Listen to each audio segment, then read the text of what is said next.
Sie beschützen uns. Sie verteidigen uns. Sie helfen uns in der Not.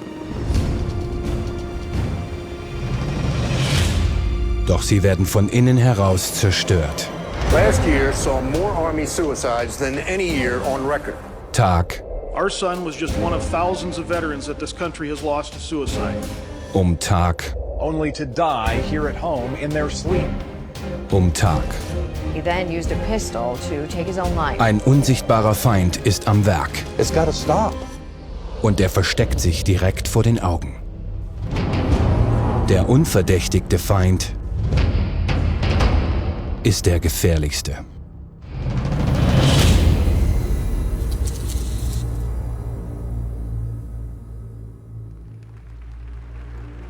»18. Juni 1940. Der Psychiater und Brigadegeneral J.R. Rees wandte sich mit einer psychiatrischen Strategie an das jährliche Treffen des Nationalen Rates für Psychohygiene. We must aim to make it permeate every educational activity in our national life. Public life, politics and industry should all of them be within our sphere of influence. Doch um ihr Ziel zu erreichen, brauchten die Psychiater das ideale Testgelände. Mit unbegrenztem Budget, das immer weiter wachsen würde. It's all about money. Billions of dollars. It's our tax money. Ein Testgelände mit endlosen menschlichen Ressourcen. More people than any other organization in America. These troops are the guinea pigs. They're being experimented on. Ein Testgelände, wo jeder Befehl befolgt wird, ohne Fragen zu stellen. You have to obey those orders. You don't have an option. I'm legally obligated. Und ein Testgelände, wo jeder Kollateralschaden als geheim eingestuft wird. This story has been censored every step of the way. Brigadegeneral Rees wusste, wo er suchen musste. The Army and the other fighting services form rather unique experimental groups, since they are complete communities. And it is possible to arrange experiments in a way that would be very difficult in civilian life. Es war eine gerissene Taktik. Unter dem Deckmantel der Hilfe. And now his soldier was sick. And unless we do something for him, he may remain sick for an indefinite period of time. Gentlemen, you are not requested to treat these patients. You are directed to do so. Die Psychiater hatten es weit gebracht. Nur 20 Jahre früher hatte man im Militär kaum von ihnen gehört. It wasn't until World War I that they came out of the asylums and sort of worked their way into the military. And it was a very slow, very gradual insertion. Langsam und schrittweise, denn Psychiatern wurde einfach nicht vertraut. Und das mit gutem Grund. Ihre Behandlungen galten nie als wissenschaftlich. Tatsächlich wurden viele ihrer experimentellen Methoden später als Folter bezeichnet. One of the first uses of psychiatric treatment actually goes back to World War I when it was used on German soldiers who were deserting and trying to leave the front because of the horrors of the trench warfare on the Western Front. Diese Behandlung wurde nach ihrem Erfinder die Kaufmann-Kur genannt. Doch nur wenige bezeichneten sie als heilsam. Die traumatisierten Soldaten wurden an einen Stromkreis angeschlossen, der aufgedreht wurde, bis sie es nicht mehr aushalten konnten. Währenddessen pflanzte der Arzt hypnotische Suggestionen ein. Diese Kaufmann-Therapie wurde von den Psychiatern als Heiltherapie angewandt und eingeführt. Für die Soldaten war das alles andere als Heilung, weil es ja ein Schmerz war, der ihnen zugefügt wurde an den Gliedmaßen. Und so war wohl der wahre Grund, warum die Soldaten dann wieder an die Front gingen, nämlich, dass sie diese Schmerzen nicht mehr aushalten konnten und lieber sich in Kampfeinsatz wagten, als in der Klinik dauernd Schmerzen zu ertragen. Trotz der Schmerzen, die die Soldaten erlitten, führten Psychiater ihre Experimente bis zum Zweiten Weltkrieg fort. Diese waren ebenfalls nicht dazu gedacht, ihren Patienten dabei zu helfen, das Kriegstrauma zu überwinden. Zum einen war man von Seiten der Wehrmedizin im Zweiten Weltkrieg bestrebt, den Patienten noch schneller, als dies im Ersten Weltkrieg gelungen war, wieder an die Front zurückzuschicken. Das war der erste und sozusagen das entscheidende Ziel, das die Kriegspsychiatrie im Zweiten Weltkrieg hatte. Auf der ganzen Welt benutzten Psychiater Krieg als Gelegenheit, um sehr riskante Behandlungen an Soldaten durchzuführen, die kein Mitspracherecht hatten. Einigen wurden Elektroschocks verabreicht, andere in ein tiefes Koma versetzt. Und wieder andere mussten bewusstseinsverändernde Drogen einnehmen. Mit fortgesetzter Infiltration nahmen sie Einfluss auf Rekrutierung, Ausbildung, Disziplin und Moral. Sie verbreiteten sogar Gutachten für die Auswahl von Offizieren. Then Poole is an odd sort of man. In civilian life he was very badly adjusted. In the personal sense, that is, he just couldn't mix, couldn't make friends. 1943 war die Psychiatrie so tief ins US-Militär eingedrungen, dass der Spitzenpsychiater der Marine prahlte: Psychiatry now has a place in every step of the Navy man's career, from his induction to his eventual separation from the service. It is because of the military that psychiatrists, they became important. You know, they're wearing a uniform now, and they've got the epaulets, and, you know, they've got some power because of the military. The military gave them that. Der Chefpsychiater des US-Militärs, Brigadegeneral William Menninger, verfasste sogar ein Handbuch, das alle psychischen Probleme auflistete, von denen er dachte, dass Soldaten sie hätten. Doch es gab keine Bluttests, keine Röntgenaufnahmen. Nichts wurde unter dem Mikroskop beobachtet. Es gab nur Meinungen. Wissenschaftliche Belege? Oh nein. Aber es half der Psychiatrie. Schließlich bot Menningers Armee-Handbuch den Anschein der Rechtmäßigkeit. Damit konnten sie Diagnosen erstellen und sogar noch mehr Soldaten behandeln. Das Armee-Handbuch war so weit verbreitet, dass es die Grundlage für die psychiatrische Bibel bildete. Das Diagnostische und Statistische Manual psychischer Störungen, das DSM. Aufgrund des Einflusses von Leuten wie Menninger glaubten Mitte des Zweiten Weltkriegs Streitkräfte in aller Welt den Behauptungen der Psychiater, dass sie die Experten für psychische Gesundheit seien. Deswegen konnten Psychiater ungezügelt Drogen an noch viel mehr Soldaten ausprobieren. The drugs of choice are the barbiturates. You will note that in combat exhaustion, massive doses of these drugs are needed in therapy. During the Second World War, both Americans and Germans experimented with stimulants. Because everybody thought, well, this is great, you know, it helps you focus, it keeps you awake. Eine solche Droge war Pervitin, die deutschen Soldaten verabreicht wurde, um die Hemmschwelle zu senken und Aggression zu steigern. Man kann sagen, dass dieser Feldzug durchaus Pervitin getränkt war, was die Wehrmachtssoldaten betrifft. Die Wehrmachtssoldaten waren für ihre Gegner unfassbar fit, sie waren unfassbar wach, sie hielten sehr, sehr lange durch, sie waren furchtlos, sie waren aggressiv und wirkten vor allem auf die Gegner wie aufgezogen. Et il a fallu à peu près 18 mois pour que les accidents apparaissent en nombre considérable, c'est-à-dire des jeunes soldats qui brutalement se conduisaient comme des bêtes féroces, tiraient sur tout ce qui bougeait, sur les civils et sur leurs propres compatriotes. Et les accidents, les imprudences au pilotage d'avions, au pilotage de chars ont été telles que l'armée allemande a interdit l'utilisation de ces drogues à partir du milieu de l'année 42 ou 43. Et l'armée anglaise a vécu la même expérience. Stimulantien wurden auch von den Japanern eingesetzt. Sie gaben den Kämpfern sofort Mut, doch zu einem hohen Preis.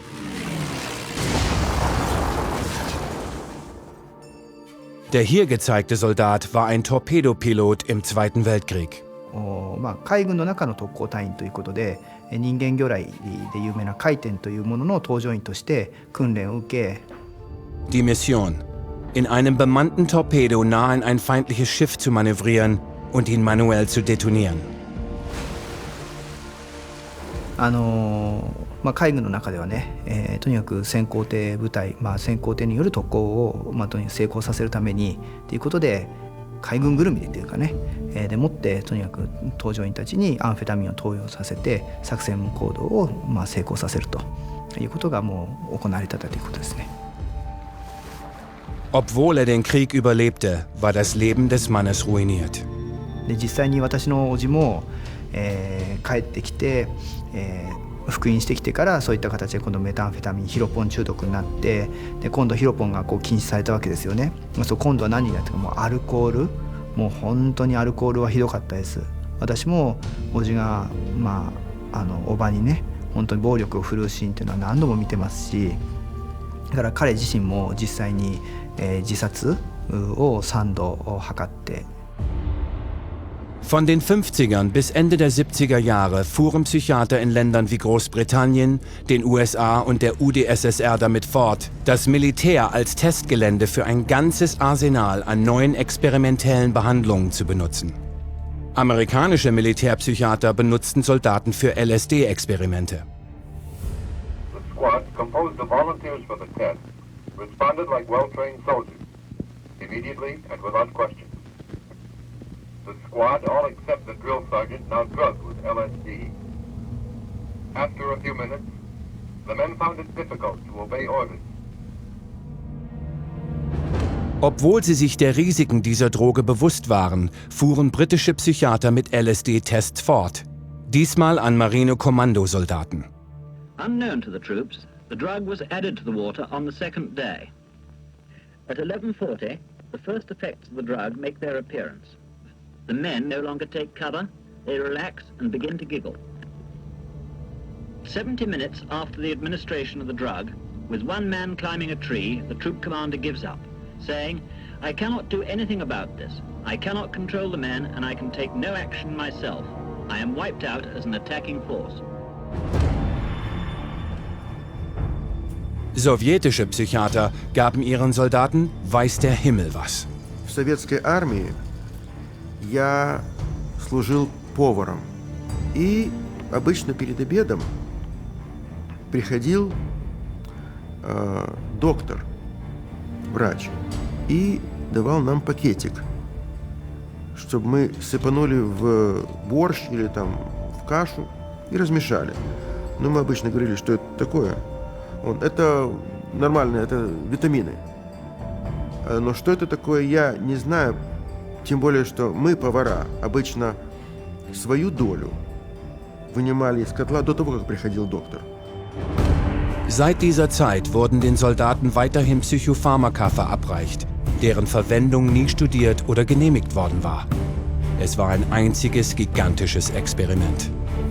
In the Falklands campaign, air crew were given uppers and downers so that their flight duty rotas could be maximized. We've gotten reports that the Gulf War II pilots do take amphetamines, they do take dexedrine, and that at the nighttime they're given Ambien to bring them down so they can sleep. So they're continuously on this up and down kind of scenario. Certainly in the Iraq, Afghanistan wars, psychiatry has played a huge role, huge.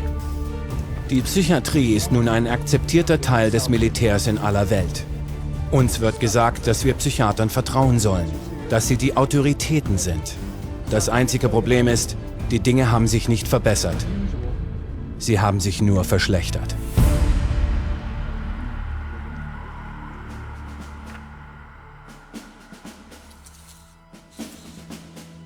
I spent almost 26 years on active duty in the Marine Corps. I retired with the grade of Brigadier General. I was an Army captain in the aviation branch. I was a Staff Sergeant E5 in the United States Air Force. I was in the United States Marine Corps from 2007 to 2011. Florida Army National Guard. 31st Engineering Battalion. I was in aviation and military intelligence. Battlefield intelligence analyst. I was a U.S. Navy fighter pilot. Combat medic with an LPN license. So my nomenclature would be a 68 Whiskey Mike 6. I got out as a sergeant, non-commissioned officer, this past March. I didn't see the emergence of psychiatry in the Army up until I suffered my own injury. And then it was like, it was a flood. It was a flood of doctors and it was a flood of meds. Soldaten sind heute ebenso viel Belastung ausgesetzt wie früher. Lange Arbeitszeiten, aufreibende Missionen, lange Abwesenheit von zu Hause. Und wenn psychische und emotionale Probleme zuschlagen, sind sie definitiv real. Doch egal, wohin sich Soldaten wenden, im heutigen Militär landen sie oft in den Händen eines Psychiaters. You can go to a chaplain, and a chaplain is just somebody that you can talk to. But I think part of the issue is that a chaplain is kind of obligated to route you straight to a psychiatrist if you mention any key words, you know? Like, yeah, I have been stressed out or something like that. If you tell a therapist you're depressed, they're going to send you to a psychiatrist. It's going to happen. It's just how it works. So they'll make a real quick decision on you have a problem or what the problem might be within just minutes. So 10 minutes, maybe 15 minutes, if you're lucky, 45 minutes in the office. Das Standardverfahren eines Psychiaters ist, bei Ihnen eine psychische Störung zu diagnostizieren. Vielleicht sagt er Ihnen, Sie hätten ein chemisches Ungleichgewicht im Gehirn, obwohl er keine Tests durchführt, die dies beweisen. Und das wird er auch nie tun, denn es gibt keine Tests. Tatsächlich gibt es keine Tests für irgendeine der hunderten psychischen Krankheiten, die im diagnostischen Manual der Psychiatrie aufgelistet sind.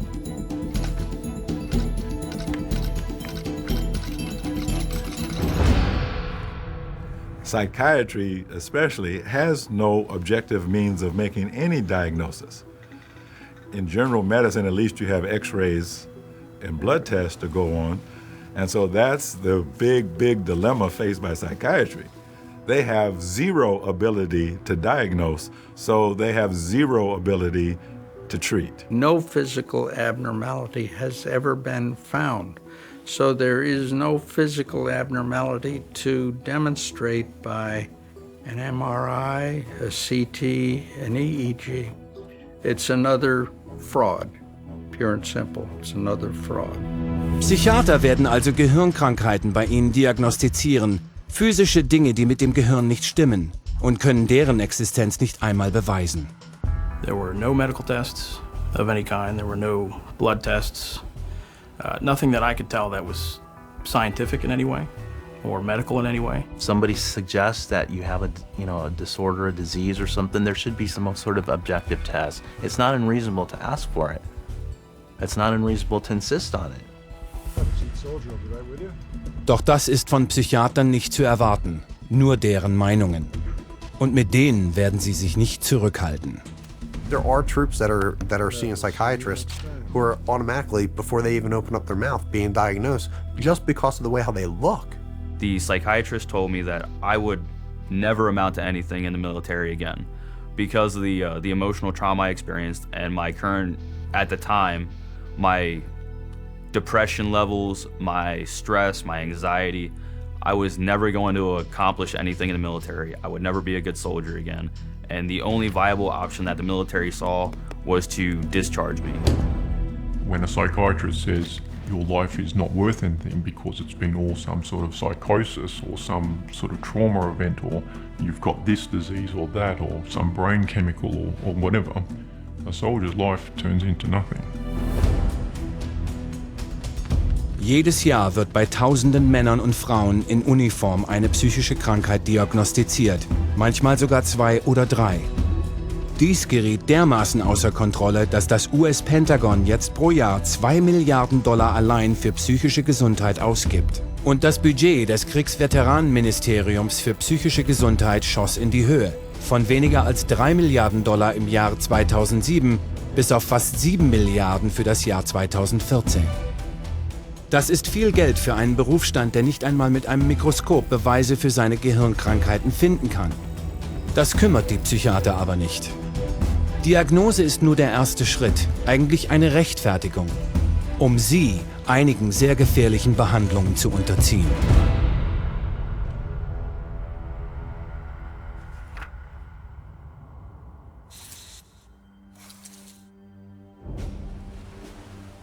I joined the Navy when I was 17, and I retired.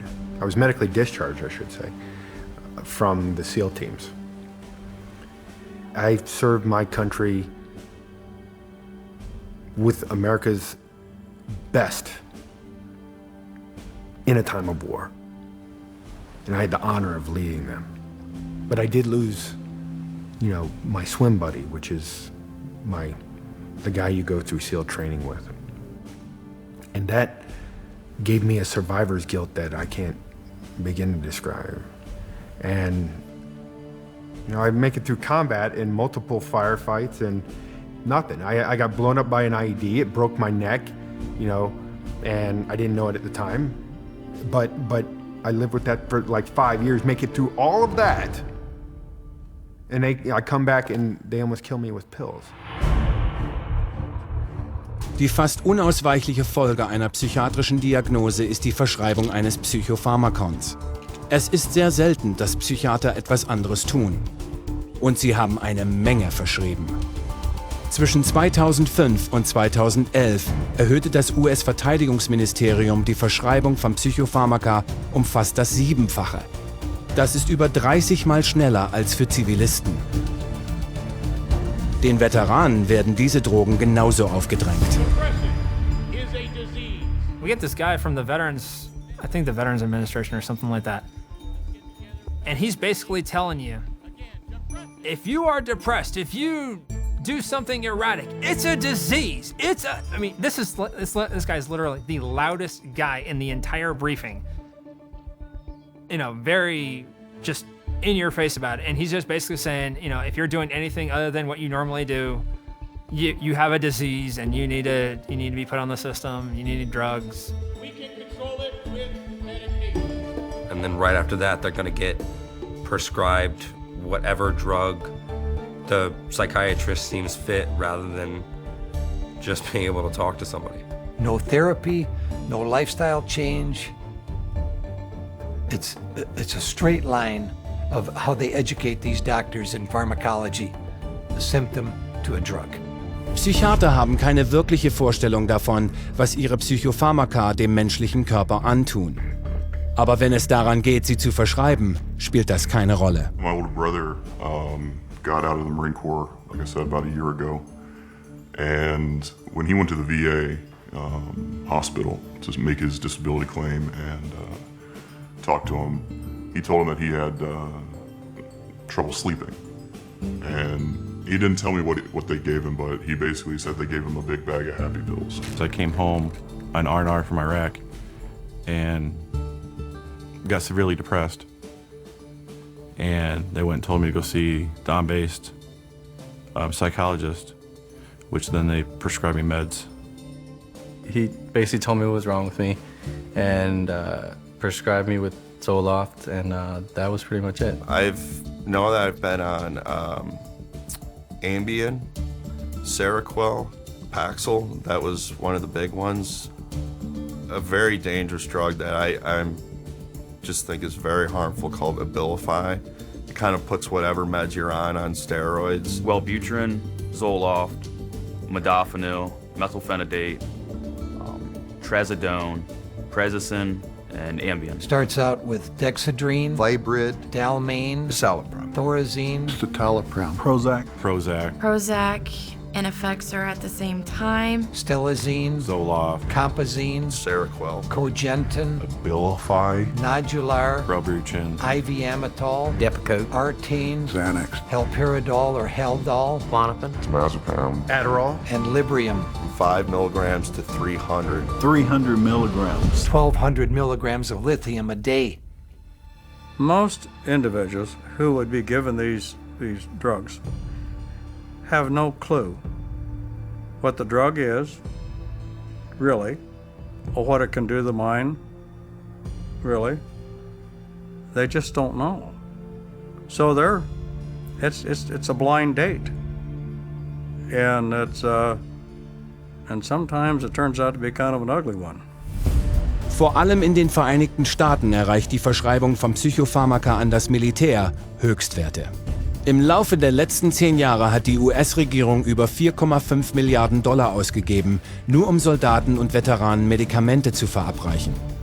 Im Jahre 2011 hat das Pentagon mehr für Pillen, Injektionen und Impfstoffe ausgegeben, als für Black Hawk Hubschrauber, Abrams Panzer, Hercules C-130 Frachtflugzeuge und Patriot Raketen zusammengenommen. The use of both psychiatry and psychotropic drugs has just ballooned in the U.S. military. Every soldier that I've talked to, every time they seen a psychiatrist, they would prescribe them some kind of psychotropic drug right off the bat. I would say 60 to 70% of the soldiers we saw in our center were on medication. Let me give you an example.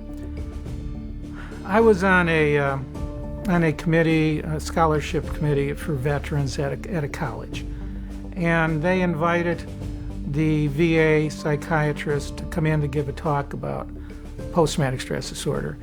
But at the very end, I raised my hand, they said, how many of your veterans that you see do you medicate? And initially he tried to skirt the answer. He said, I see the most difficult. And I said, we all see the most difficult. How many do you medicate? 98%. It's criminal. Und im Rest der Welt ist es nicht viel besser. I deal a lot with a lot of our soldiers within our NATO brothers and sisters. Canada, New Zealand, Australia, UK, Germany, France, Belgium, and even soldiers down in Italy and even in Spain. Each and every one of them have complained about the issues dealing with psychotropic drugs with them. I was stationed in Germany for a while. I was in Kosovo for a while. And they had talked about that, yeah, when they see the psychiatrist, they do give them psychotropic drugs. So it seems like it's a worldwide problem. A lot of our veterans who've told us that when they went for help whilst they were still serving, they were then prescribed medication. It didn't help. Quand on envoie un patient chez un psychiatre, il ressort directement avec des molécules chimiques. Et ça, on commence à avoir les effets secondaires et on commence à avoir les problèmes. І справді, психіатри давали військовослужбовцям небезпечні наркотики, при цьому знаючи, що військовослужбовці мають в руках небезпечну зброю. Och någonstans så finns det ju någon drivande orsak till att vi skriver ut mer och mer piller. Men vi får ju inte det förväntade resultatet. Aber ungeachtet der Nation handelt es sich hier um das Militär. Und im Militär hat man keine Wahl, sondern muss Befehle ausführen. When I'm wearing this uniform, if I'm ordered to see a psychiatrist, I have to go to see a psychiatrist. If I'm not in this uniform, I can tell them no. The suggestion to go see the psychiatrist came across as a heavy recommendation. It wasn't a direct order, but it was, this is something you should go do. It's something that needs to be handled. You should go do this. Und dann der Druck, damit man die Psychopharmaka einnimmt. I actually asked my commander that. I said, do I have to take these drugs if is this an order? And they all just stared at me, wouldn't give me a no or a yes, imply that I'm supposed to take this. If I would have refused, I probably would have lost my rank or lost opportunities in the military because I wasn't taking care of the property of the military, which was my body. Most of the troops that I talked with did not want to take the psychiatric drugs, did not want them, did not need them, and rebelled at having to take them. But they were told that if you don't take these drugs, you can't get your compensation and you can't get any more VA treatment if you deny the drug usage. So they did. I have heard that military personnel have been ordered to take these drugs. My response to that is, that's an illegal order, and I had that verified by a Judge Advocate General right here in Washington, D.C. It's illegal to demand that. If a psychologist tells you that you have to take it or you're going to lose your benefits, you need to report that psychologist to the proper authorities. Offiziellen Angaben zufolge nimmt jeder 6. Angehörige der US-Streitkräfte mindestens ein Psychopharmakon ein.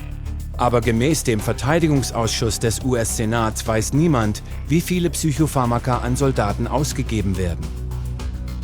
Es gibt keine schriftlichen Aufzeichnungen darüber, keine Rezepte, sie werden einfach ausgegeben. Tatsache ist, dass im Militär wahrscheinlich noch viel mehr Psychopharmaka verabreicht werden. Vor allem, wenn derart viele für die erfolgreichste Kombination der Psychiatrie von Diagnose und Psychopharmaka in Frage kommen.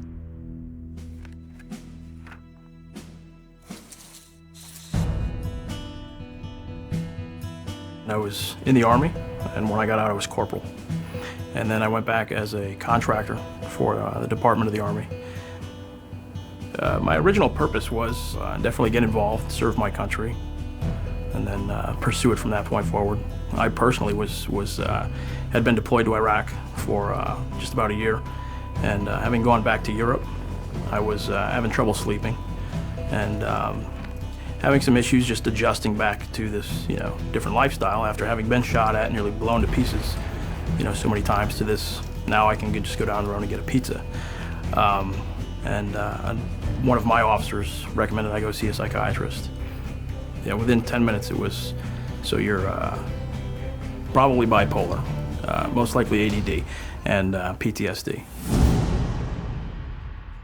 Die sichtbaren Auswirkungen der Kriegsneurose wurden von Schriftstellern der Antike wie Homer und Herodot beschrieben.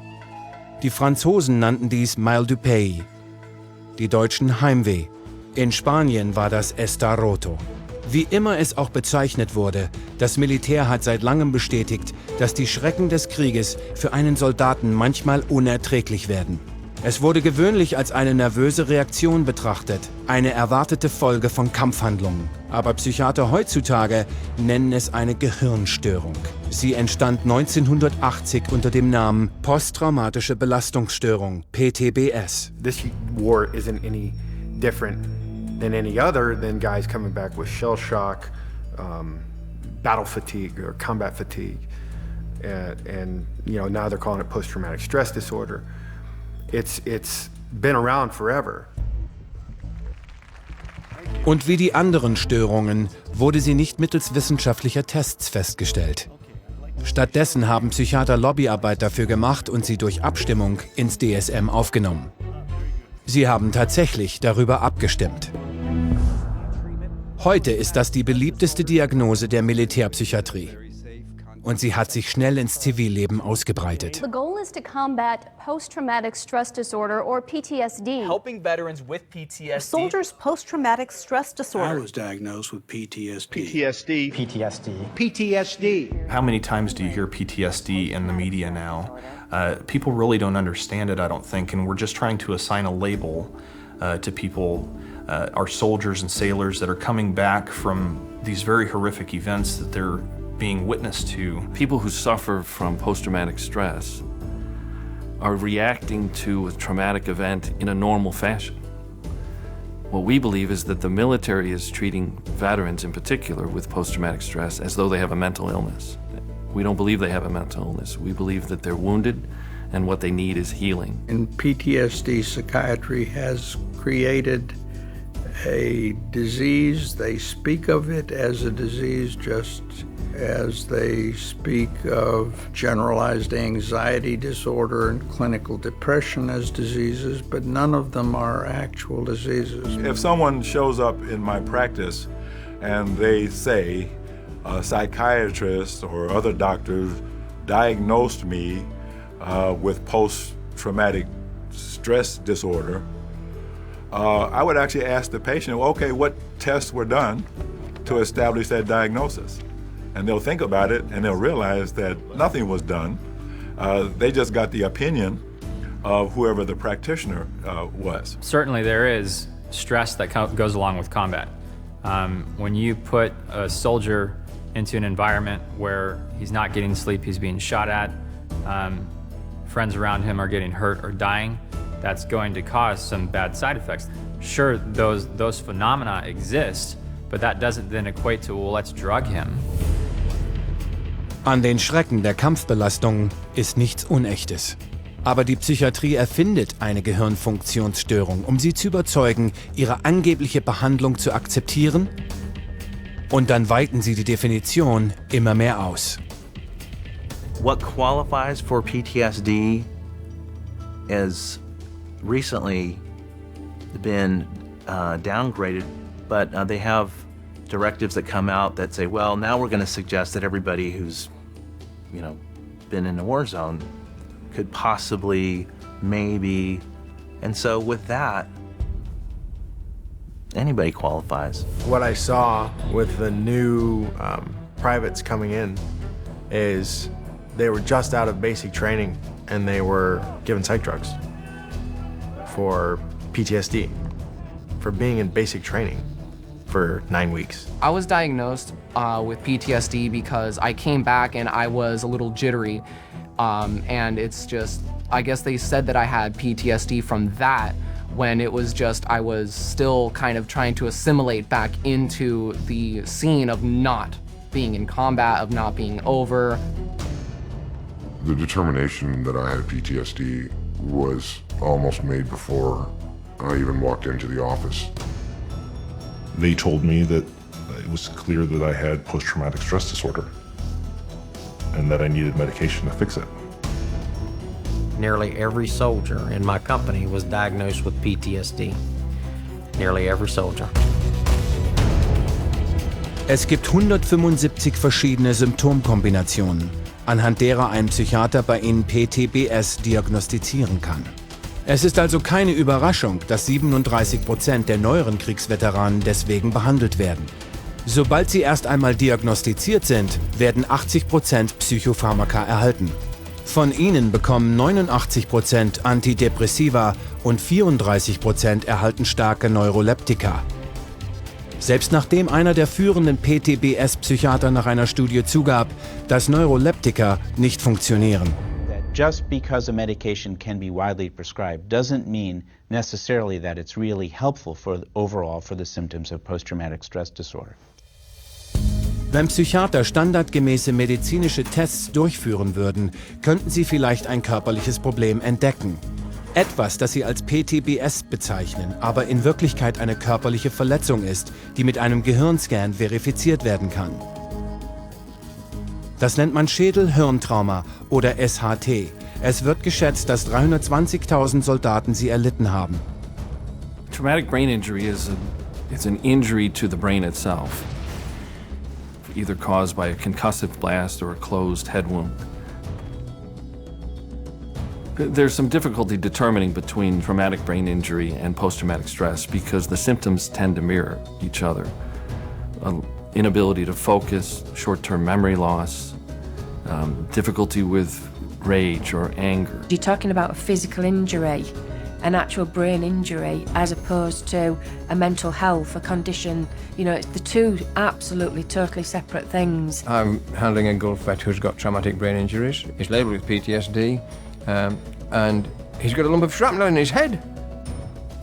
So, hang on, you don't get lumps of shrapnel flying into your head and embedding in your skull do not leave you with no effect on the brain. The brain's going to take a real hammering from that sort of thing. Natürlich werden die meisten Psychiater ein solches Schädel-Hirntrauma nicht bemerken, weil sie das nicht überprüfen. Stattdessen maskieren sie es mit Psychopharmaka, während das wirkliche Problem eskaliert, was die Lage um ein Vielfaches verschlimmern kann.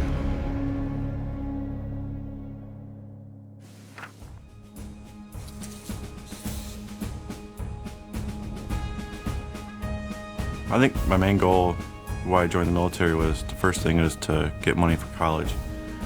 And then all my friends were going in and they were having a blast with it, and I just really wanted to do something with my life and not just stay here in a small town and not do anything. I served in 2 branches of the military. I served in the Marine Corps and also the Army, and got out as a specialist also at 84. When I was in the Marine Corps, I never went and saw a psychologist, but when I was in the Army, they told me I had to go see one. At that point, he diagnosed me with PTSD and prescribed me Prozac and Wellbutrin in Iraq, still carrying a weapon, still in the combat zone. The psychologist said that my anxiety and depression, everything, stuff like that, should actually go away. And actually it did not, it got worse. Das Leben eines Soldaten ist hart. Man wird ausgebildet, um wachsam, entschlossen und konzentriert zu sein und in bester körperlicher und geistiger Verfassung. Das ist eine Notwendigkeit. Aber Psychopharmaka können einen kampfunfähig machen. Psychiater wissen das, aber sie behaupten trotzdem, sie seien therapeutisch. Hier ist die Realität. All psychiatric meds are mind-altering drugs. People don't put that together, but they're mind-altering, and they have side effects, disaster side effects. One of the most significant problems about every psychotropic drug that I can think of, the stimulants, the tranquilizers, antipsychotics, mood modulators, are unpredictable. I can give the same drug to 20 different men, and they'll have 10 different reactions to it. Niemand, nicht einmal die Person, die es verschreibt, weiß, welche Auswirkungen ein Psychopharmakon haben wird. Jedes Mittel ist anders und hat eine lange Liste von Nebenwirkungen, kleingedruckt auf dem Beipackzettel. My friends that take the drugs that I'm prescribed have very bad balance, a terrible memory. They have difficult talking clearly, speaking clearly to each other. Their reaction times are very slow, and they have a hard time concentrating. It pretty much just erased all feelings that I had, so I was just there. A lack of motivation, really. I just stopped caring. I was constantly demotivated, very worn down all the time. I was constantly sleepy, like not tired, just sleepy. I could stop doing something and instantly fall asleep. 1 minute you can be on patrol, next minute you'd be asleep. That's what those pills do to you. They make you tired. I would get headaches, but it's not like a normal headache. It would be like sharp pains just zapping through my head. My anxiety level was through the roof. I had heart problems. I put on 20 to 25 kilos of extra weight. I probably gained 40 pounds over the course of that period of time. I was up to almost 300 pounds. I was in metabolic syndrome. My body my adrenal system had completely shut down. My muscles had seemingly turned to water, and I could not lose weight for anything. I can't ever think of anybody who's ever said, I feel better. This has helped me. I can't honestly think of anybody who's ever said that to me. And I've seen and talked to a lot of veterans in my time. These are supposed to be the finest, most elite soldiers, physical combat machines, and they're being given something that's harming them, that's destroying not only their body physically, but also their minds mentally. Psychiater werden sagen, dass die Nutzen ihrer Psychopharmaka die Risiken übertreffen. Das ist Quatsch und wissenschaftlich unwahr. Große Studien haben bewiesen, dass Psychopharmaka wie zum Beispiel Antidepressiva nicht besser wirken als ein Placebo. Aber einige Nebenwirkungen der Psychopharmaka sind nicht bloß schädlich, sie sind tödlich.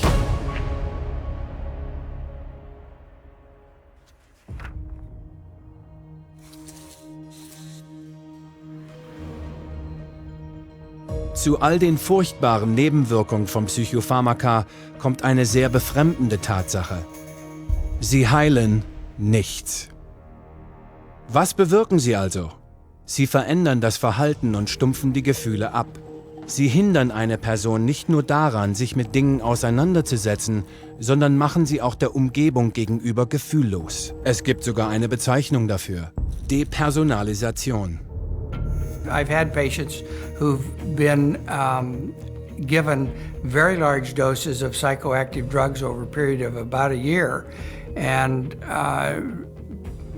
basically destroyed their sense of self. They don't care almost about anything. You could go up to someone and start yelling at them, and if they're on the large enough cocktail, they won't do anything. They become almost drones. So they're literally lobotomizing our soldiers with these drugs. I'm sorry.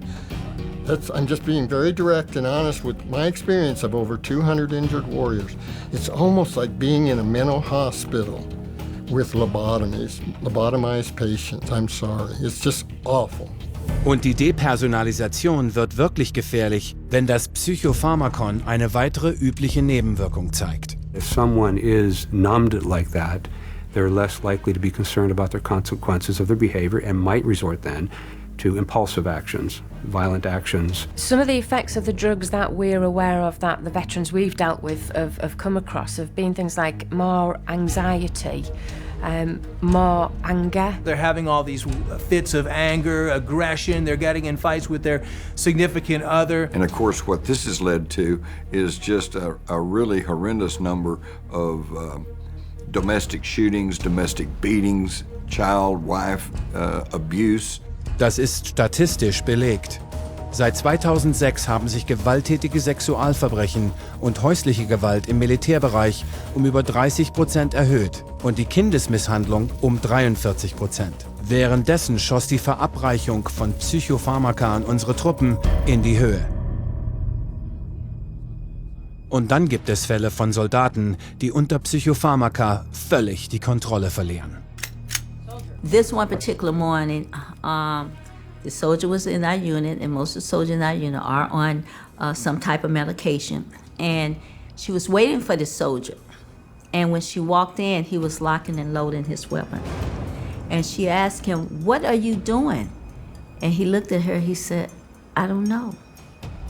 And she said, "You were locking and loading," which means he's putting his ammo in his weapon. And she asked him, and she said, "What were you gonna do?" He said, "I don't know if I was just gonna shoot myself or shoot up everybody in this building and then myself." And we were there. 11. Mai 2009. Sergeant John Russell eröffnete das Feuer in einer Klinik für Kriegsneurosen in Bagdad. Er tötete 2 Offiziere und 3 Mannschaftsmitglieder. Am Tag zuvor wurden ihm von seinem Psychiater Antidepressiva verschrieben. 11. März 2012. In einem abgelegenen Dorf in Afghanistan ermordete Staff Sergeant Robert Bales 16 Menschen. 9 davon waren Kinder. Vor seiner Mordserie schnupfte Bales das Psychopharmakon Valium und trank Alkohol. 16. September 2013. Marineveteran Aaron Alexis erschoss in der Marinewerft von Washington, D.C. kaltblütig 12 Menschen mit einer Flinte. Gemäß Berichten wurde ihm das Antidepressivum Trazodon verschrieben. He talked about it. He said he went to the VA and they would give him some medicine. Dies sind nur einige von vielen, die kurz bevor sie entsetzliche Gewalttaten verübten, in der Obhut von Fachleuten für psychische Gesundheit waren. Army Private First Class David Lawrence ermordete einen Taliban-Kommandanten in dessen Gefängniszelle, als er unter dem Einfluss von Zoloft und Trazodon stand. Ex-Marine-Infanterist Terence Tyler erschoss in einem Supermarkt in New Jersey 2 seiner Kollegen und dann sich selbst. Bei ihm war eine schwere Depression diagnostiziert worden und er nahm Fluktin. Und Eddie Ray Routh, der einen hochdekorierten Navy SEAL ermordete. Er war 4 Tage zuvor aus einer psychiatrischen Anstalt entlassen worden, wo er wegen PTBS behandelt wurde. Drugs and weapons do not mix. Okay, it's a recipe for disaster all by itself. They're seeing things different. Their mind has been altered, their brain has been altered. Their judgment and reasoning is not what it would have been without these medications. It's the mind that makes the decision of when to shoot and what to shoot. It's the mind. If you alter the mind and you imbalance the mind, which is what psychiatric drugs do, you change the results of who or what gets shot on the battlefield or at home after the battle is over. Psychopharmaka rufen nicht nur bei Soldaten gewalttätiges Verhalten hervor. Sie bringen Menschen aus allen Lebensbereichen dazu, Massenerschießungen in unserem Zuhause, an Arbeitsplätzen und in Schulen zu verüben. Doch es gibt einen weiteren Faktor: das, was sie sich selbst antun.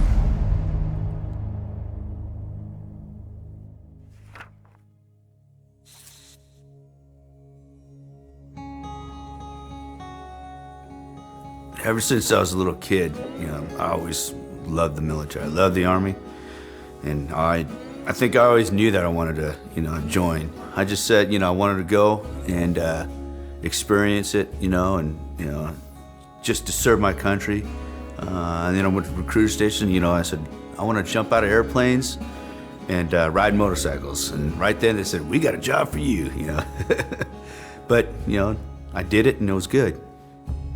It was right after combat, So, you know, I started getting these dreams and flashbacks and all that stuff, and then, you know, kind of like big anxiety and all that stuff. And I went to my doc, and they said, yeah, we got to get you some meds, you know, and they gave me them, and, you know, that was it. You first start taking it, you feel great. Whoa.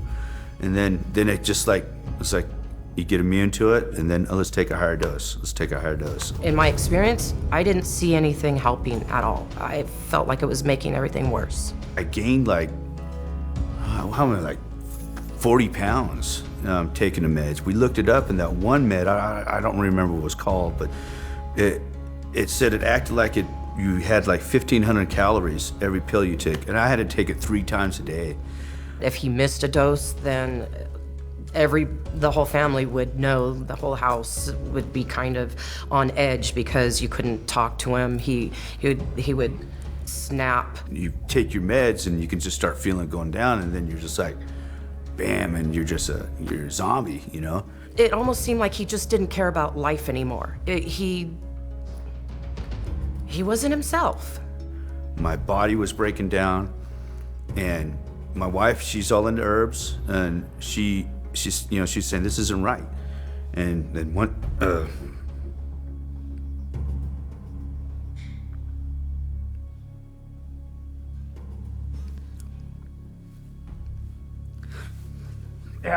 I was all fucking drunk, and you know, the meds, just taking that shit, and I just said, fuck it, I'm done. And I took my pistol and fucking put it in my mouth, and she opened up the door. I fucking took it, and I was like, fuck it. I said, we gotta fucking do something, you know? And this shit just didn't work, you know? And I had to literally grab the weapon away from him because it probably would have happened. That's why I said, fuck it, I'm stopping. You know, I'm stopping taking all this shit. It's killing me. You know, it's gonna kill me. It's gonna kill my wife. You know.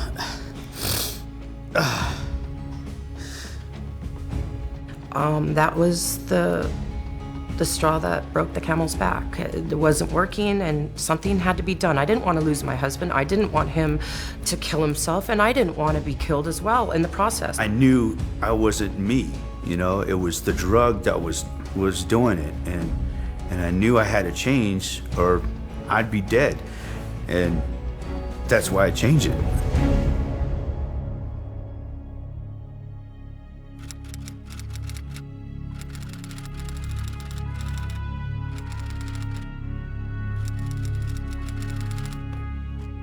Es gibt ein großes Problem mit Selbstmorden im Militär.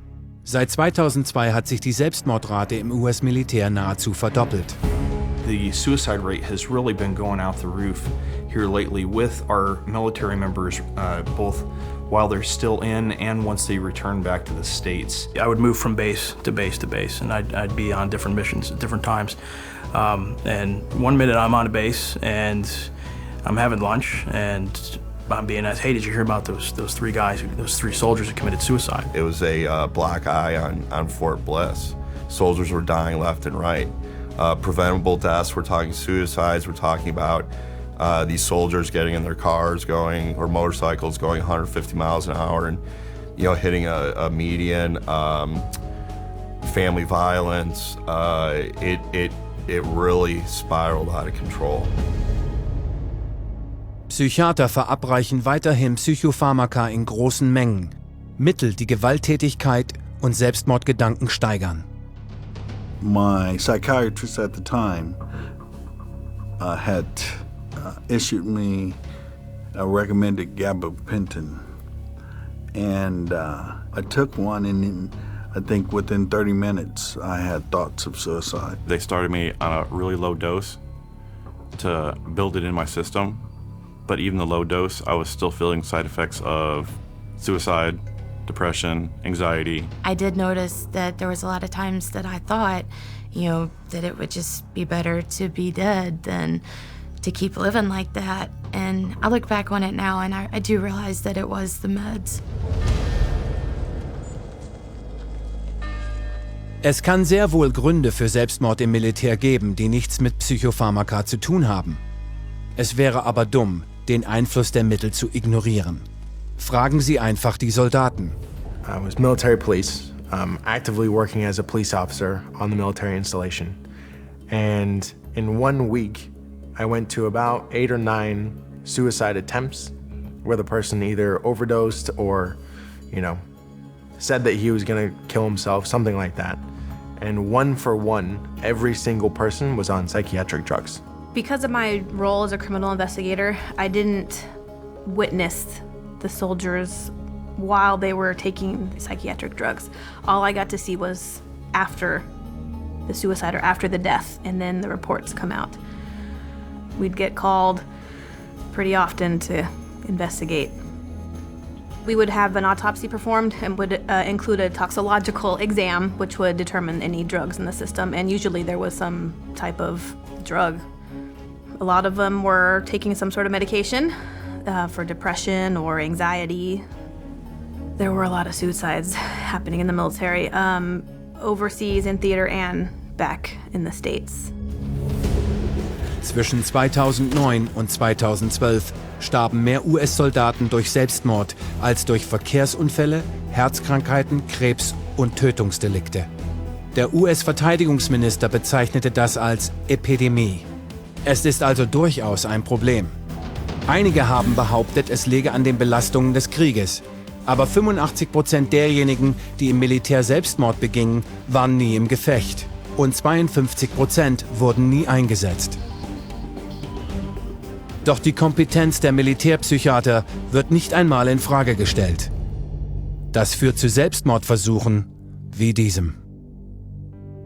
My son joined the Army. He wanted to make a career and become something. He was still sweet and more normal when he came back from Iraq, even though he had, nervousness in crowds and PTSD. He was not different in personality as far as, to that degree like what we saw later on the drugs. And so when Michael said, hey, I'm having anxiety issues, I said, you need to go tell them. Well, and that's what really began his journey. That was the worst step, in my opinion, that we could have ever done. It started off with 1 drug and went to 2. With each successive symptom that he got a new drug. And we noticed that he started to go down in personality. It wasn't our son anymore. It was, anger, slurred speech. It was surreal because the person I was talking to wasn't even my son. He was unsure of himself. He didn't have any will to do anything. At one point, he had stopped brushing his teeth, drinking water, eating, because he didn't care. He didn't even know that he was that way. And I researched and discovered that our soldiers were being medicated and that they were committing suicide from it. So I printed all my research out and I handed it to my husband. And I said to my husband, tell me what you think of all this research. And he came back to me and said, if my calculations are correct, there's a pattern here that matches our son's behavior. And if my calculations are correct, he's just about ready to commit suicide. I was in the dollar store and he called me and said, I don't want to upset you, but I want you to know Michael's okay, but he tried to kill himself. And he put 2 IVs in his arms and he bled out in the bathtub and he was drawing in his blood on the walls. He didn't even know he was committing suicide. So his cognizance, his reason, was already usurped by these pills. They take away who you are. And he wasn't the same. We had the hospital check him and they found at least 9 drugs in his system. And they're just the ones they tested for. They were giving my son drugs that had black box warnings, said, if you're under 25 and you're taking this pill, your risk of suicide is going up 50%. Risk of suicide. But they were still giving him the pills. What he went through was so horrific, it's hard for him to talk about. But he allows us to speak because he wants to save his comrades. He wants to save others who are going through the same thing, who are being drugged with lethal cocktails. Me speaking as Michael, knowing the things that he has said to others, he would say, stay away from the pills. It's a dead end. Psychiater behaupten, ihre Psychopharmaka retten Leben. Aber sie reden selten von dem ernstzunehmenden Selbstmordrisiko. Und warum? Wegen dieser Warnungen für 18- bis 24-Jährige?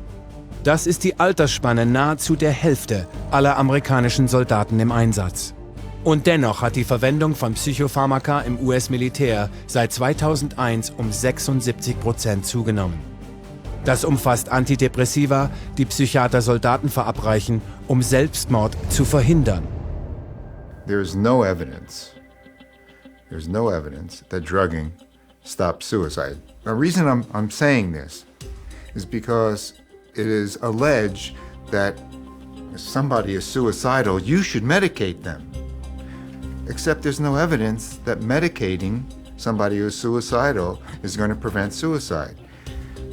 There's substantial evidence that many drugs actually promote suicide. And last year, within the DoD, there were 349 suicides among military personnel. That's almost one a day, literally one a day. Das sind mehr Selbstmorde als im Kampf Gefallene.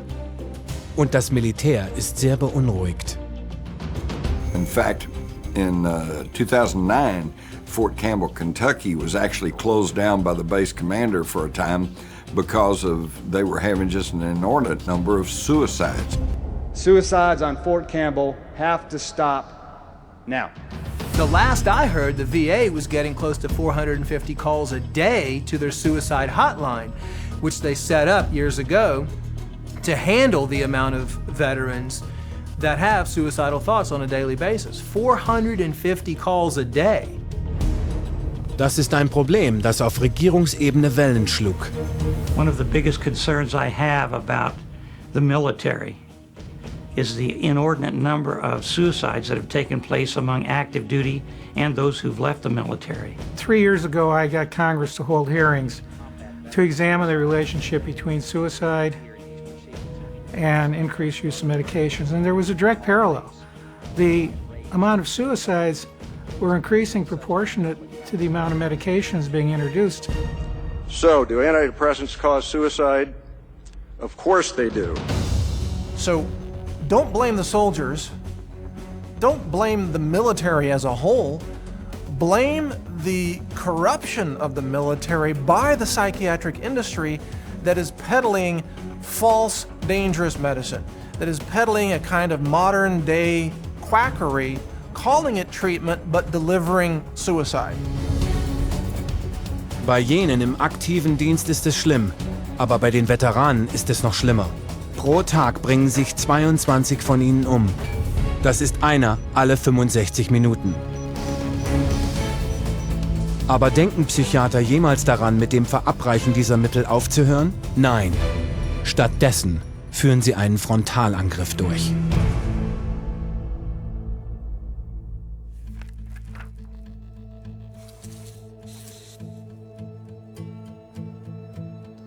I was a very highly functioning non-commissioned officer. I was a platoon sergeant at the time.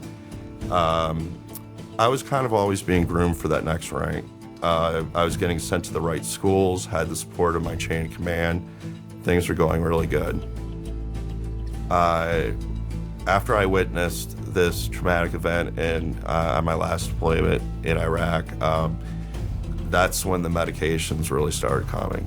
I mean, full force. And like I said before, before I knew it, I was on 9 to 12 different kind of medications. And when I was going through the separation process in the Army, I had to get some physicals and evaluations from outside people. These professionals would see my records come up on the screen and the amount of medications that I was put on throughout my time in the Army, but especially the last couple of years. and they would literally gasp. And they were shocked at the amount of drugs, the high doses of these drugs. It was like a 6-page rap sheet. Angesichts all der Arten, wie sich Psychopharmaka auf den Körper auswirken können, wie wirken die Psychiater der Nebenwirkung eines Mittels entgegen? Die setzen das Medikament nicht ab. Sie steigern die Dosis, was mehr Nebenwirkungen verursachen kann. Oder sie verabreichen ein anderes Mittel mit noch mehr Nebenwirkungen. Und noch eins. Und noch eins. It was clear right away that they really had no idea what anything that they were giving me was really going to do. They said, this drug may not work. You may need a different one. This one may need a higher dose. This one may need a lower dose. There was friends of mine that I saw had 2, 3, 4 pills that they had to take daily. You find soldiers that are on dozens of medications. And when I say, 7 to 9 drugs at one point, I'd say that was very average. I've heard as high as 14. I know of some troops, personally, who were given up to 20 different drugs. It's kind of depressing if you look at the number of medications that I've been on. It's very thick. It makes up a large portion of my medical file with the Veterans Administration. And a lot of people were on not only psychiatric drugs, but drugs for their injuries. And the combination made them different. They weren't the same people. They're mixing amphetamines with painkillers and antidepressants and sleeping pills. I mean, even to the unlearned, that sounds insane. Diese Praxis ist so üblich, dass sie sogar einen Namen dafür haben. Polypharmazie. Und hier ist eine wenig bekannte Tatsache. Viele dieser Mittel wurden niemals in Kombinationen getestet. Was diejenigen, die diese Mittel einnehmen, zu kaum mehr als Versuchskaninchen macht. The danger escalates with every increase in dose and every increase in the number of medications. I have watched my clients who have been prescribed psychotropic drugs, sometimes a cocktail, often a cocktail, sometimes a single drug, and they are grievously changed. If they were experiencing an adverse effect, how would they know which drug it was? Was it the antipsychotic? Who knows? Was it the antidepressant? Was it a combination? These guys don't know. All they know is they're supposed to take these because their doctor said they'll be better. And in fact, they only got worse. And the problem is that there's no attention to the detail of what happens to these troops that are placed on them. There's no follow-up. They're simply placed on them, given a great big huge supply of them, and they're sent out to fight. Einigen amerikanischen Soldaten wird routinemäßig eine Ration von Psychopharmaka für 180 Tage mitgegeben, wenn sie an die Front gehen. Keine Überwachung, keine Einschränkung. Sie nehmen sie ein, wann sie wollen. And what happens to it when they go into combat? Are they sharing with their friends? Sure they are. That's why I've been told by social workers, corpsmen, medics, that 90% of the troops in combat have at one time or other taken some type of psychiatric medication.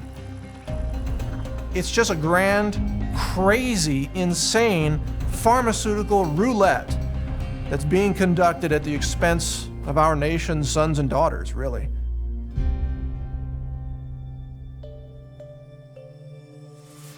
My husband never did drugs, nothing, never did anything. And I dated him 5 years before I married him. And he never did anything like that. And then when he was in Afghanistan, the psychiatrist over there started giving him the medications for depression and, of course, the pain that he was in because he had been hit. And the first time he got hit, they just started drugging him up. And the second time he was hit is when they sent him home to me. And 2 weeks after him being home, the violence was so incredible. I told him that we needed counseling or we just needed to get a divorce because I couldn't live in the abuse that I had just gone through because my husband never treated me that way. Needless to say, at that point, I didn't realize that these drugs were affecting him. At one point in time, my husband was on 21 drugs, 21 at one time. I mean, and it was craziness. This is not, I don't even know who this person is that I lived with. I've tried to get him help right from the beginning with the drugs, and they're refusing him any help. They just keep continuing to give him the drugs, and he's not getting any treatment. His physical needs are not being met, and he's continuing to deteriorate on a daily basis. The whites of his eyes are now yellow. They have a yellow tint to them. His skin color is green and gray, and this happens often. And we do have the fear that we will wake up in the morning and he's going to die. Every day we live that every day. His daughter lives that every day. I live that every day. Is today the day that he's going to die? Is today the day I'm going to get the call?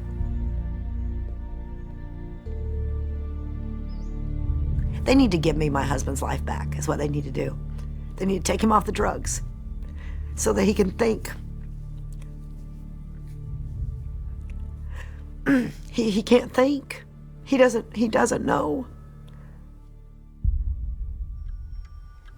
Die schreckliche Realität ist, wenn man einmal diese Psychopharmaka nimmt, ist es die Hölle, davon wieder wegzukommen. Von einigen kann man in nur 2 Wochen abhängig werden. Now we have soldiers coming back from the battlefield and they're addicted to psychotropic medications and they have a detox reaction back in civilian life and they begin to exhibit the side effects for which they were being pre-medicated. So they become depressed, they become suicidal. Not only is it dangerous to be on these drugs, it's also very dangerous to come off of them. In fact, in many cases, the suicides happen immediately after someone stops taking an antidepressant drug. So if you do that, make sure you do it in a way where you have medical supervision and you have a support system in place so you can get off of those drugs safely. Der Versuch, allein vom Psychopharmaka loszukommen, vor allem abrupt, ist aufgrund der schrecklichen Auswirkungen sehr gefährlich.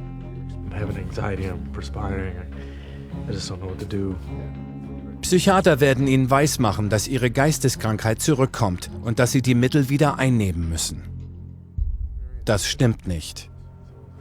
Das ist Entzug, so wie bei jeder Straßendroge.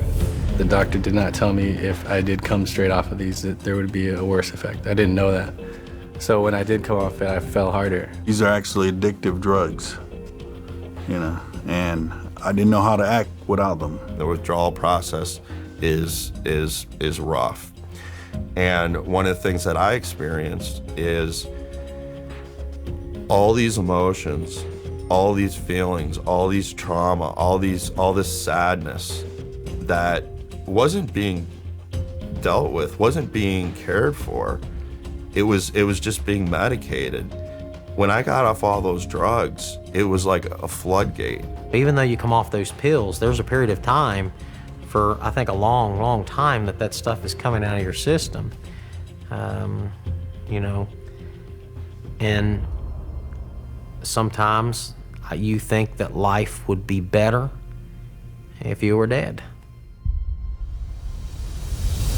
Es ist schockierend, wie viele Soldaten vom Psychopharmaka abhängig nach Hause zurückkehren.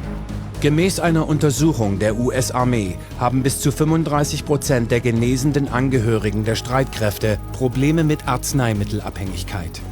Und sehr oft ist diese Abhängigkeit nicht vorübergehend, sondern lebenslang.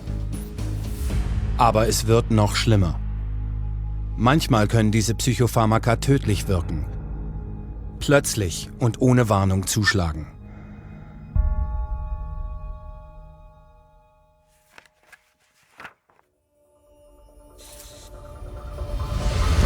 Gunnery Sergeant Chris Bacchus survived the assault on Baghdad, a deployment to Afghanistan, and a second tour in Iraq. What specifically killed your brother? He died because he mixed narcotic drugs. Whenever he had an issue with them, they would increase either the dosage or the potency of the individual pill. A bomb couldn't kill this Marine, but a bottle did. Chris Bacchus hatte 2 Antidepressiva, 2 Opiate und das angstlösende Mittel Ativan im Körper. Insgesamt wurden 27 Rezepte vor Ort gefunden, die meisten davon erst kürzlich ausgestellt. Gemäß der Autopsie war es die Wechselwirkung der Mittel, die ihn umbrachte. Etwas, das jeder Arzt, der irgendetwas wert ist, hätte voraussagen können.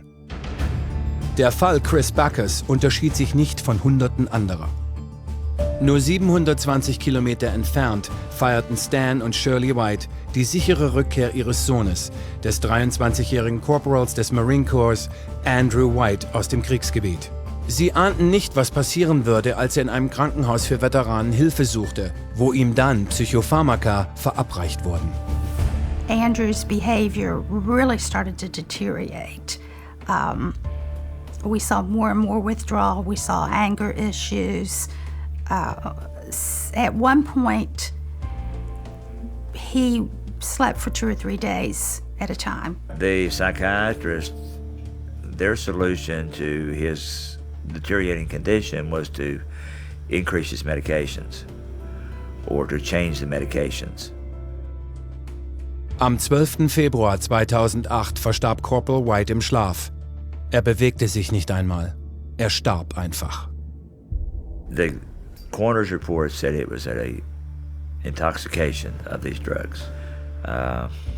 Did not mention, but his heart stopped beating. Andrew being 23, being very healthy, not having any major issues, you shouldn't die in bed. Er war einer von 4 Veteranen, alle in ihren 20er Jahren, die in West Virginia innerhalb von wenigen Monaten tot im Bett aufgefunden wurden. Eine beharrliche Ermittlung eines Neurologen aus San Diego konnte dies aufklären. I tried to understand how they could have died, what the mode, the mechanism of death could have been. And these dead in an undisturbed bed were cardiac. Suddenly the heart stops for some reason. Er folgte jedem Indiz und fand heraus, dass bei allen PTBS diagnostiziert wurde und dass alle von ihnen dieselbe Kombination starker Psychopharmaka einnahmen. Came across literature on the antipsychotics, and they said that the antipsychotics have a particular danger. They can stop the heart suddenly.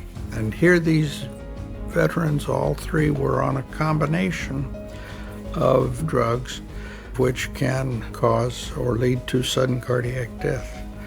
Might this not be the tip of an iceberg? Might there be others? And to make a long story short, that list grew to 250, 300, and today it is 351 probable cardiac deaths.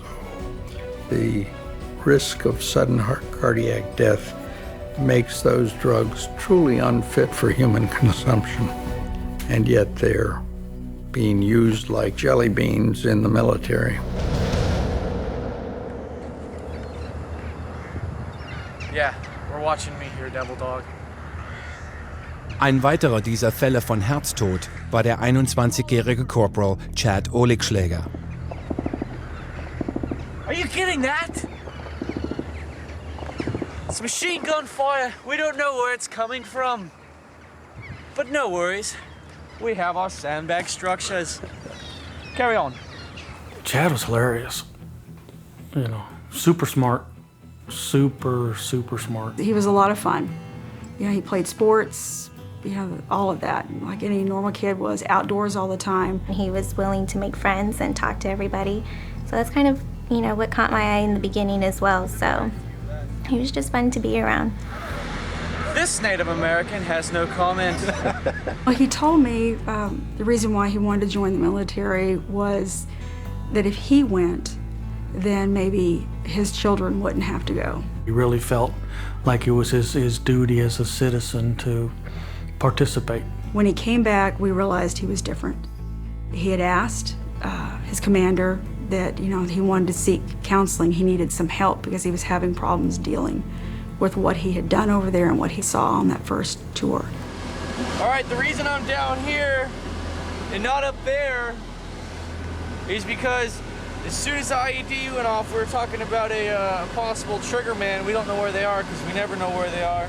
Just all kind of saw like, okay, they're gonna give you some medication. You're gonna, you know, see a psychiatrist for a little bit, talk it out, things will get better. We were so naive. When he was on the drugs, he seemed like he was just doped up, all the time. He was disoriented. It literally turned him into a walking zombie. I mean, after he would take that, and and he was real adamant about making sure he took his medication on time. It just felt like the medication made him forget what he was doing, made him forget some things that had happened in the past. We'd be talking about stories and he wouldn't believe what I was telling him. And he'd take Seroquel and then 10 minutes later be going back to his pill bottle and say, well, I gotta take my medication. And it's like, you just took it. He wasn't in control, I felt like, in the end. He just really didn't know what he was doing. He wasn't going to work when he was supposed to. He said he would just sleep in his room. We're gonna pause for a second due to malfunctions and technical difficulties. I got the knock on the door at 11 o'clock at night. But when I heard the knock on the door, I knew what it was. They had found Chad. And my thought was, okay, great, where is he? Where's his little shit? I hadn't heard from him. And he said that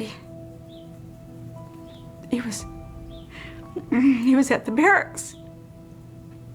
I said, okay, is something wrong? Can I go see him?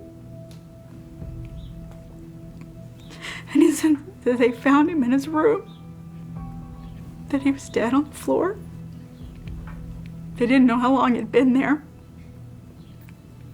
that he was already gone, and I couldn't see him. I couldn't even get on base. All I could think of was that he was alone in that room by himself, that he was supposed to be safe. It was harder for us because we always expected, if he's in the military, he's in the Marines, we kind of expected that if he were to die, he was going to die when he was out on deployment. He was going to die, killed in action, something. We didn't expect him to come home and die. I had a doctor at Texas A&M University read the autopsy and then said that the levels of the meds in there were not excessive. They were in line with what was prescribed. Nothing was out of range of dosage, but they looked at it and they said, how come he's taking, 7 of them? It's a lot. And the doctor looked right at me and said, they killed him. I blame the psychiatrists and I blame the doctors for prescribing those pills.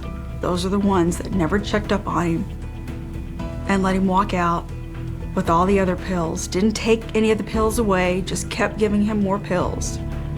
And they're the ones. Good morning and hoorah. Psychiater bezeichnen diese Todesfälle als versehentliche Überdosierung. Aber machen wir uns nichts vor. Das grenzt an fahrlässige Tötung.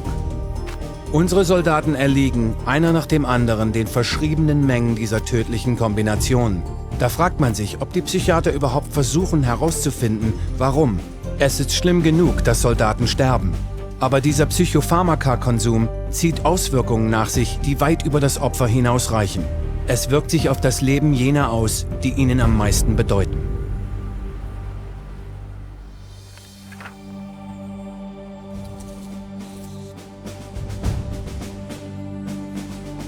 I was with the 101st Airborne Division.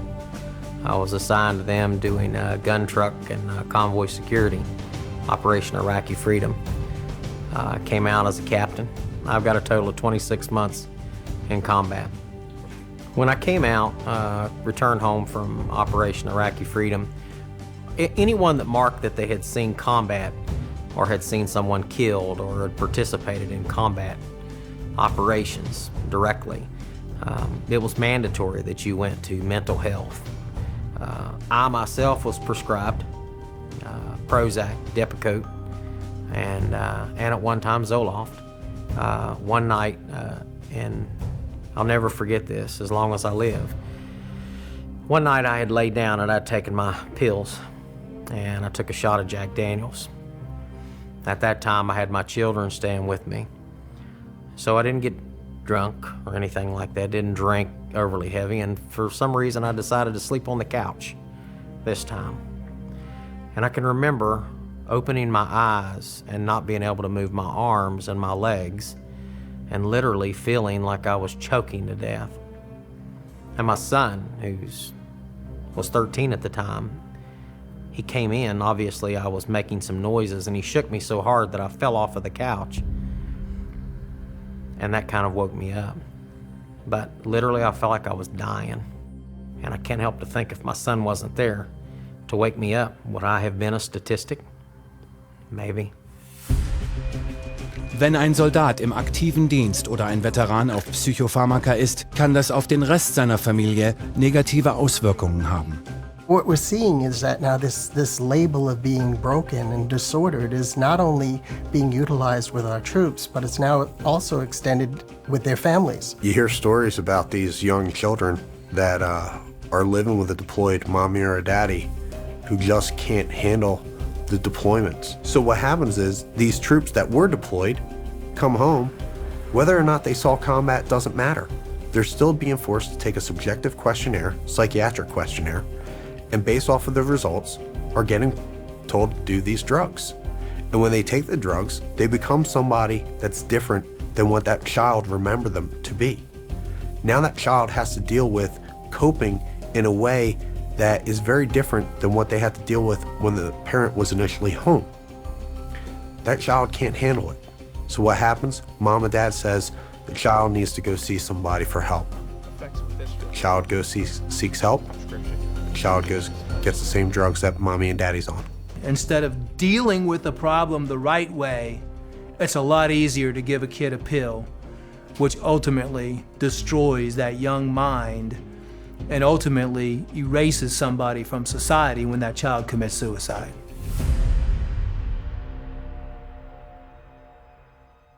My youngest son, Daniel, was a very funny, a little prankster with lots of friends in the neighborhood.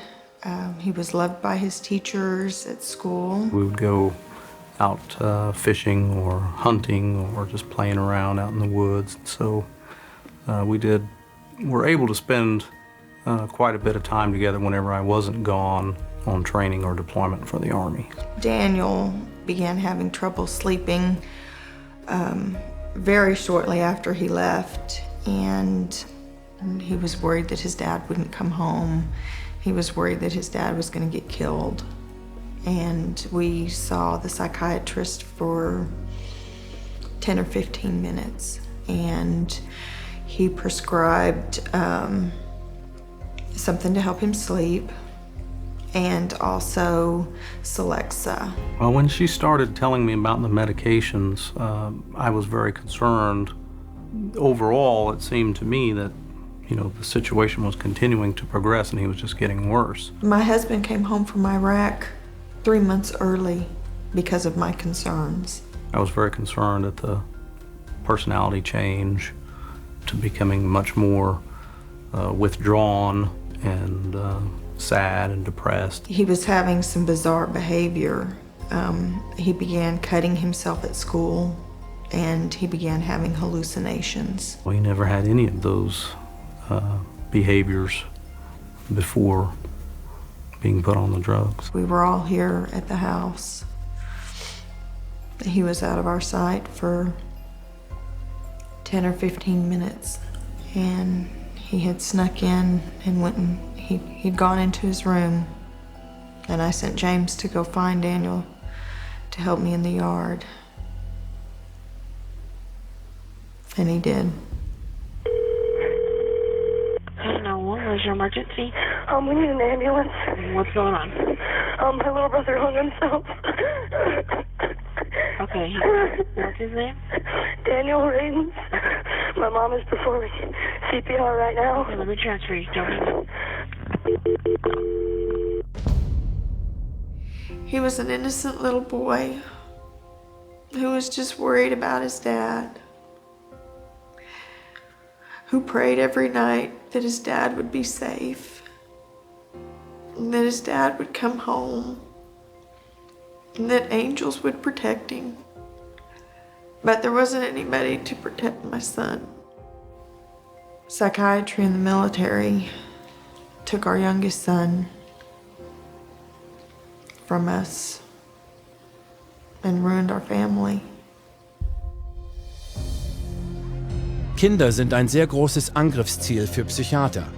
1,9 Millionen von ihnen haben einen Elternteil im Militär und die Eltern 1 Million Kinder sind im Einsatz gewesen. Und wenn sich ein kleines Kind Sorgen um seine Mutter oder seinen Vater macht, wird es zu freiwillig. The numbers of children who have been put on drugs within the military TRICARE system is astounding. You know, it's just exploding. So it has an effect, a ripple effect on the entire family unit. Now, today, we're finding out outpatient psychiatric treatment for children of deployed active duty service members has reached an all-time high at 2 million visits. How many drugs are these children being forced to take now? Was immer die Antwort ist, es sind viele. Gemäß einer Studie in der Zeitschrift der Amerikanischen Akademie für Kinder- und Jugendpsychiatrie verlassen 91% der Kinder, die einen Kinderpsychiater aufsuchen, die Sprechstunde mit einem Psychopharmakon. Ist es wirklich das, was wir für unsere Kinder wollen? Man muss sich fragen, warum Psychiater angesichts aller ihrer Fehlschläge weiterhin damit fortfahren, Menschen zu verletzen, ihnen Psychopharmaka zu verabreichen, sie abhängig zu machen und dadurch Gewalt und Selbstmord verursachen. Sie tun dies aus dem schändlichsten aller Beweggründe.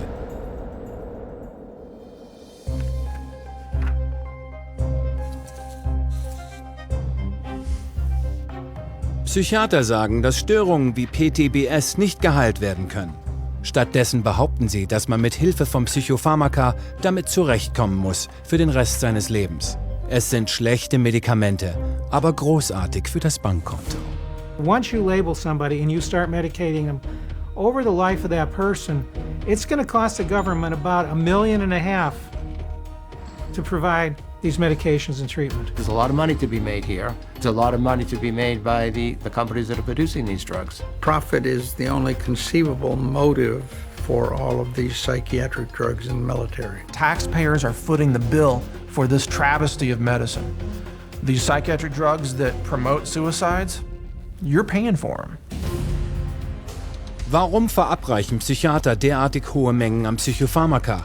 Weil es viel einfacher ist, Leuten Psychopharmaka zu verabreichen, als ihnen wirklich zu helfen. Und aufgrund dieses explosiven Anstiegs der Verwendung von Psychopharmaka hat die Psychiatrie eine sehr enge Beziehung zu den Pharmafirmen geknüpft. Sie werden ihnen alles Mögliche dazu erklären.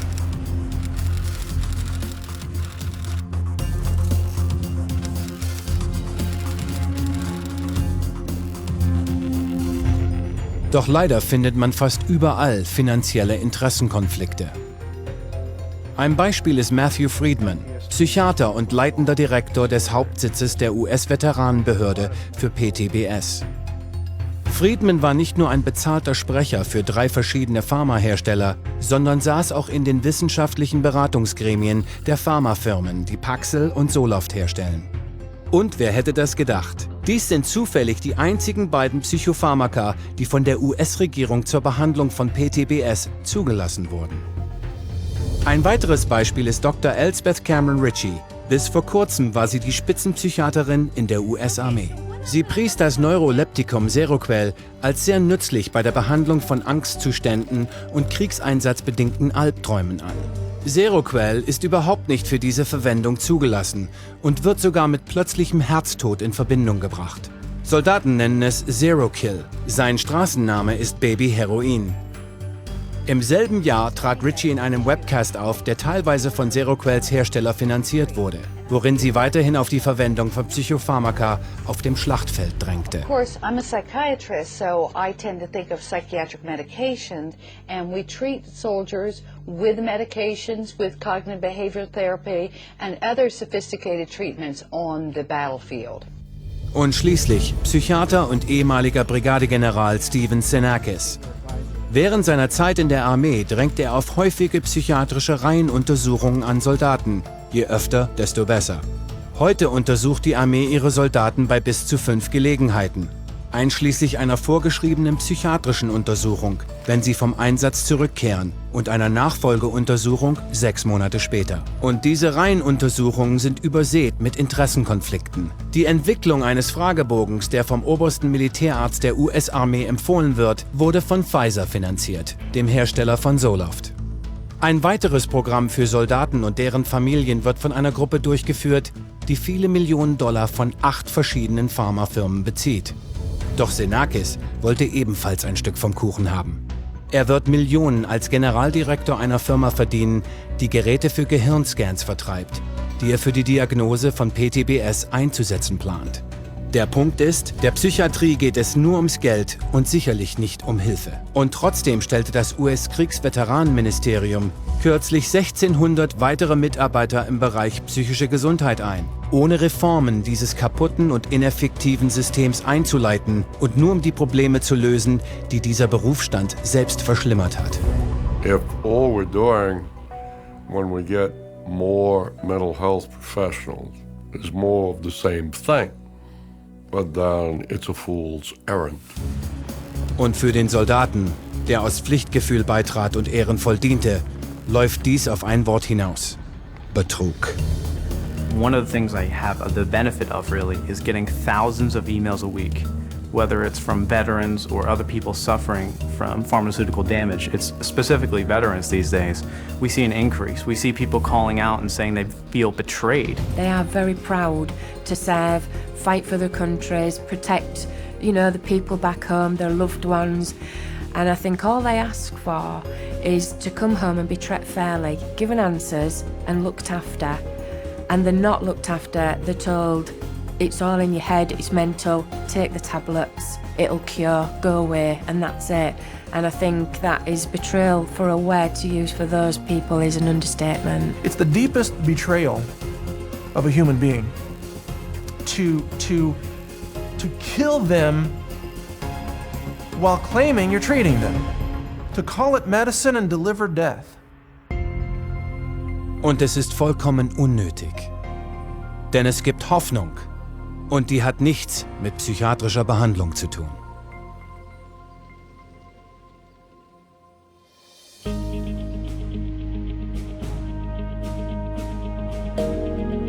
Wenn man sich umsieht, findet man leider eine Welt vor, die von der Psychiatrie durchsetzt ist. Es gibt allerdings sichere, wirksame und funktionierende Lösungen und sie können gefunden werden. The main word for soldiers, and not only soldiers, but anybody suffering from any type of so-called mental illness, is that there's hope. That there's hope out there, there's solutions out there, things are available for you to get your life back, to not have suicidal thoughts, to not end your life, and it does not include psychiatric drugs. There is a way to solve this. It's to get rid of the drugs and start treating soldiers like human beings, not lab rats. That's the solution. The vets who get over their war wounds do it on their own, do it with friends, do it with colleagues, do it in support groups. They're doing it separate and distinct from the medical interventions. If you talk to lads, when they get together, they help one another, they support one another. They are aware of fellow feeling, fellow understanding. Psychiatrists, by having the opportunity to disrupt that process by using drugs, can often disrupt it rather than support it. A soldier does need help. He needs care and love and friendship and, whatever else is going to make him feel better personally, but he does not need psychotropic drugs. Wirkliche ärztliche Betreuung kann mit einer vollständigen Untersuchung durch einen kompetenten Arzt beginnen, um zugrunde liegende Verletzungen oder körperliche Probleme aufzuspüren, die seelische Belastungen verursachen können. Every symptom should be investigated for physical origins, because if you don't do that, almost certainly someone who has a real physical symptom is being labeled as having a psychiatric symptom, which is false. By making sure that we clear up any physical issues, we begin to make the soldier, the veteran, feel better. Once they begin to feel better, they feel better physically, they feel better emotionally, and they're able to deal with some of the issues relative to the traumas or the stress that they were under while in combat. Wenn Sie Psychopharmaka nehmen und damit aufhören wollen, achten Sie darauf, dass dies unter der Überwachung und Anleitung eines kompetenten Arztes geschieht. Getting off the drugs is one of the best things that I've done, and because it's helped me out. It helped me be back being Mike Mezin, and it really saved my life. It's transformed my life, but at the same time, it's also made me look real hard at the damage that those drugs were doing me while I was on. And it was that type of incident that catalyzed my resolve to aborting the system that I was in and moving forward with a non-pharmaceutical approach, which has been phenomenally successful for me. I'm not the same person. Aber es gibt immer noch viele Soldaten, die sehr gefährdet sind, zur Einnahme von Psychopharmaka gezwungen zu werden. Deshalb ist es sehr wichtig, dass sie ihre Rechte kennen. There is an obligation for the service to take care of our sons and daughters that are sacrificing themselves and giving an oath to defend the Constitution with their life. I mean, that's a big deal. The command may say you have to go to see a psychiatrist because we believe you to be unstable. So does he have to show up for the appointment? The answer is yes. However, once you go into that therapist's office, you are not required to participate in that treatment. So on occasion, I have people that call me and ask me, you know, can I refuse this or can I refuse that? And I say, absolutely. Diesem Recht, sich zu weigern, liegt eines der wichtigsten Rechte zugrunde: die Patienteneinwilligung nach vollständiger Aufklärung. Das bedeutet, man hat das Recht, im Voraus über alle Risiken und den Nutzen der vorgeschlagenen psychiatrischen Behandlung, über jegliche Alternativen und die Möglichkeit überhaupt keiner Behandlung informiert zu werden. Do active duty and military have a right to informed consent? Absolutely. But these soldiers, sailors, Marines are not informed as to all of the consequences of these medications, because if you were truly informed as to the consequences of taking these drugs, would you really take them? You know, and the answer is most likely no. Die Patienteneinwilligung nach vollständiger Aufklärung ist nur eines der Rechte, die man gemäß dem Militärgesetz der USA hat. Viele andere Länder gewähren dieses Recht auf informierte Zustimmung, aber Sie müssen es einfordern. Engagieren Sie sich und erzählen Sie anderen über diese Rechte. Viele mutige Überlebende der Militärpsychiatrie und deren Angehörige äußern ihre Meinung. Und sie brauchen Hilfe. I don't want another family to experience what we've experienced. Unfortunately, that's happening. This is an outrage. What's going on here? Are these young people just guinea pigs? Apparently so. My daughter was a guinea pig. And she's gone. One of Tony's last things, you know, he always told me, just keep speaking up, Mom. Even if you only help one person, just keep speaking up. My goal is not just to tell Anthony's story, but I feel it's a story that's not unique. It's something that's happening to so many of our troops. As an advocate for my son and an advocate for wounded veterans across the country, our group that I work with, we're trying to make a change in that direction. So we made it our mission that we're gonna tell everybody we can and have the website have as much information that we can. We've got to get the word out to our soldiers, don't take these drugs. Don't take these drugs. It's the beginning of the end. Sofortiges Handeln ist nicht nur in den USA, sondern auf der ganzen Welt nötig. Mehr britische Soldaten und Veteranen haben im Jahr 2012 Selbstmord begangen, als im Gefecht getötet wurden. Dasselbe gilt für das relativ kleine australische Militär im letzten Jahrzehnt. 20% der Todesfälle deutscher Soldaten im Ausland sind Selbstmorde. Und das russische Militär hat eine Selbstmordrate, die 65% über dem Rest des Landes liegt. So, what is the solution? Get rid of psychiatry and mental health. Don't leave them in charge. Mental health will not improve until psychiatrists are no longer in charge of it. I truly believe that they are destroying our military. The battlefield is safer than psychiatry. Do you understand that? Statistically, you are less likely to be shot by an enemy than to be killed by a pharmaceutical drug. That's the truth about psychiatry. Und dennoch reicht der Zugriff der Psychiatrie heute weit über das Militär hinaus. Es ist genauso, wie J.R. Reese es geplant hatte. Psychiatrische Behandlung, die im Militär getestet und vorangetrieben wurde und sich dann auf jeden Bereich des Zivillebens ausbreitet. Die Psychiatrie ist derzeit eine Industrie mit 330 Milliarden $ Umsatz pro Jahr. Sie versprach Hilfe. Sie liefert Schmerz, Schaden und Tod. Der unsichtbare Feind wurde entlarvt. Was jetzt geschieht, hängt von uns allen ab. Sie haben die Fakten. Wehren Sie sich.